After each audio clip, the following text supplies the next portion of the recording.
Land titling గురించి మాట్లాడుకుంటే land titling గురించి ఇప్పుడు కాంట్రవర్సీ నడుస్తుంది. అసలు ఏంటి చట్టం ఏపీలో అమలు చేయాలని చూస్తున్నారా? నమస్తే. ల్యాండ్ టైటిలింగ్ యాక్ట్ అనేది చాలా పెద్ద సబ్జెక్టు. బట్ మీ అందరికీ ఒక చాలా క్రిస్పీగా ఒకసారి చెప్పదలుచుకుంటున్నాను.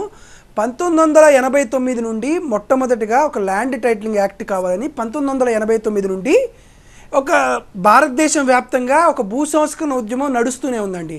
89లో మొట్టమొదటిసారి అప్పటి ప్రధానమంత్రిగా పనిచేశారు మన్మోహన్ సింగ్ గారు. ఈయన అప్పుడు ఉన్నటువంటి ప్లానింగ్ కమిషన్కి డిప్యూటీ చైర్మన్గా పనిచేస్తూ ఒక సింగిల్ బెంచ్ ఒకటి ఏర్పాటు చేశారండి.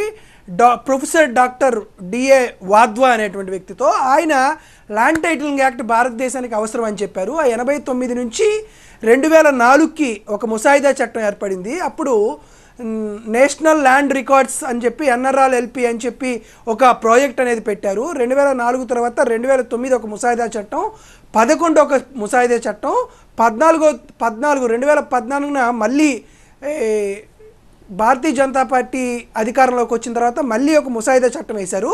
2016లో మొట్టమొదటిసారి నీతి ఆయోగ్కి ఒక రోడ్ మ్యాప్ ఇవ్వమని చెప్తే ఆయన కూడా ఒక వివేక్ అగర్వాల్ అనేటువంటి ఒక ప్రొఫెసర్తో రోడ్ మ్యాప్ అనేది ఒకటి దానికి డిసిజన్ చేశారు. ఆ తర్వాత digital India land reorganisation project అని మళ్ళీ ఇంకొక DRLLMP అని ఇంకొక ప్రాజెక్ట్ పెట్టి అప్పుడు 2019లో చివరికి ఒక మోడల్ యాక్ట్ తయారు చేసి భారతదేశంలో ఉన్నటువంటి అన్ని రాష్ట్రాలు కూడా ల్యాండ్ టైటిలింగ్ యాక్ట్ అమలు చేయాలని చెప్పారు.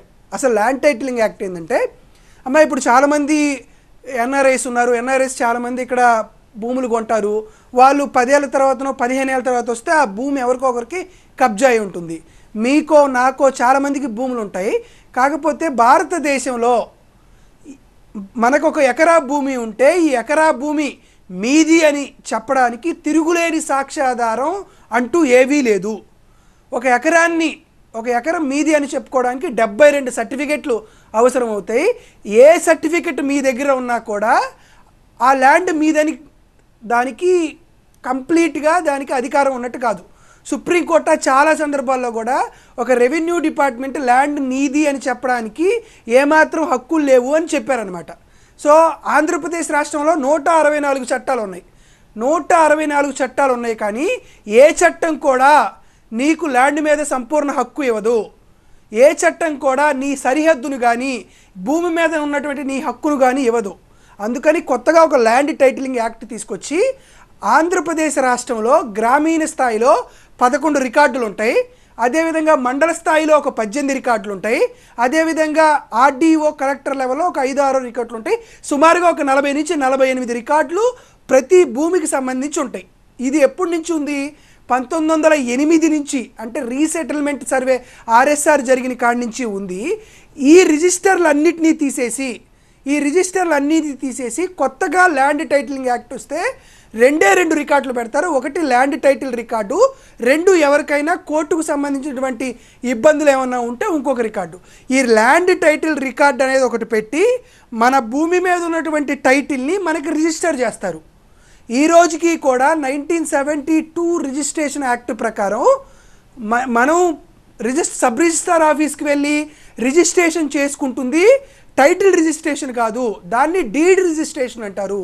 డీడ్ రిజిస్ట్రేషన్ వేరు, టైటిల్ రిజిస్ట్రేషన్ వేరు.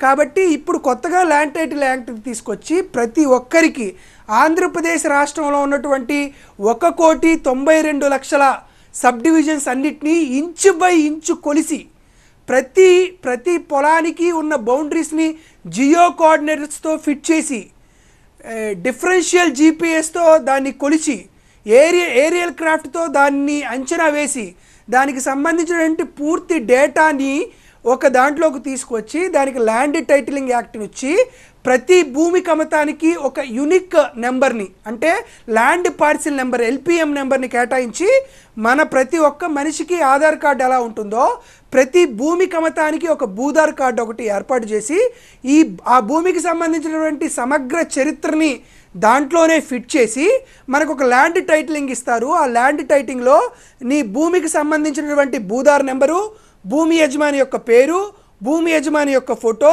దానికి సంబంధించిన క్యూఆర్ కోడ్, ఆ క్యూఆర్ కోడ్ని స్కాన్ చేస్తే ఆ భూమి యొక్క సమగ్ర చరిత్ర మొత్తం మీకు ఇస్తారు. ఈ యాక్ట్కు సంబంధించి మీకు ఒకసారి ల్యాండ్ టైటిలింగ్ కన్ఫర్మ్ అయిన తర్వాత మరే ఇతర కారణం చేతైనా ఈ ల్యాండ్ వేరే వాళ్ళదని కోర్టు మీకు తీర్పు చెప్తే మీకు పరిహారం ప్రభుత్వం కడుతుంది. ఇది ల్యాండ్ టైటిలింగ్ ల్యాండ్నే. ఈ ల్యాండ్ టైటిలింగ్ అనవసరంగా ప్రతిపక్ష పార్టీ వాళ్ళు తప్పుగా ప్రొజెక్ట్ చేస్తున్నారనే విషయాన్ని మీకు తెలియజేస్తున్నా.